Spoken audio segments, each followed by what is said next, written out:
Hello, our ka-vibe trip. Eto, nandito tayo ngayon sa isa nating bakuran upang magbawas ng kalat at magputol-putol ng mga puno kasi sobrang dilim na ng paligid. At heto nga si Boss Ruel, my love. Yan, ang aking katuwang sa hirap at ginhawa. Yan, binubuhat na yung kanyang mga pinutol na damo. Siya ang taga-tabas at ako naman ang taga-walis at taga-gamas. Yun, lagi kaming tulong sa mga linisin sa aming mga paupahan, mga ka-vibe trip. So, eto na nga siya. Yan, sobrang daming kalat. Yan, winawalis ko yan. Kaya sobrang pawisan ng mga ka-vibe trip at sobrang haggard na ng ating looks.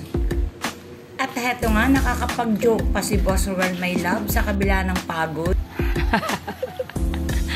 Papatay na. Pero, kailangan pa rin niyang ituloy ang kanyang pagtitrim upang kami ay makatapos at talagang kami medyo pagod na din, mga ka-vibe trip. Eto nga, at ako ay nagagamas at nagwawalis. Yan, hati kami ng trabaho, tulungan lang. Ganun po kahirap ang mag-maintenance ng ating paligid, mga ka-vibe trip.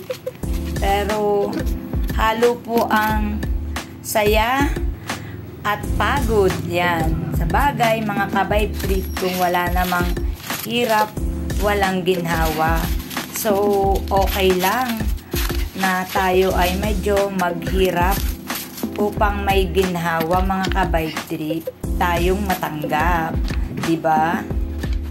Lahat ng sakripisyo may kapalit din ginhawa, mga ka-vibe trip.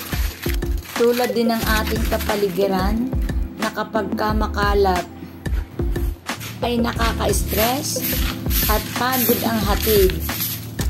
Ngunit kapag ka ito ay atin ang nalinis, sobrang nakaka-relax na ng feeling, di ba po, mga ka-vibe trip? Kaya habang nabubuhay, bawal sumuko.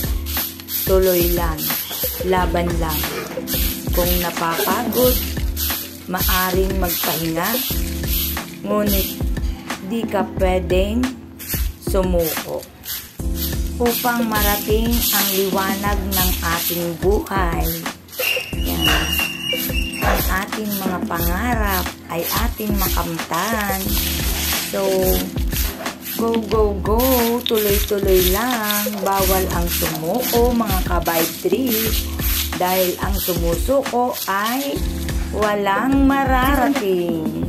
So, eto na nga, mga ka-vibe trip. Kitang-kita na kami ay medyo patapos na, mga ka-vibe trip, kasi nagdidilig na si Boss Ruel, my love. So, medyo makakapahinga na rin kami kahit kami ay ngimay ng aming mga buto-buto, mga ka-vibe trip, at mga ugat. Ayan. Kasi nga, natanda na din, mga ka-vibe trip. Pero, tuloy-tuloy pa rin kahit medyo napapagod. Tuloy lang ang ating buhay, mga ka-vibe trip. Yan. Tulad nito, mga ka-vibe trip, isang patunay na ang paghihirap ay may kapalit na ginhawa. Kasi kapag malinis ng ating kapaligiran, di ba, sobrang aliwalas ng pakiramdam. So yan, mga ka-vibe trip, tulad din ng ating mga pangarap sa buhay, wag susuko, mga ka-vibe trip, at may ginhawa tayong mararating. Thank you.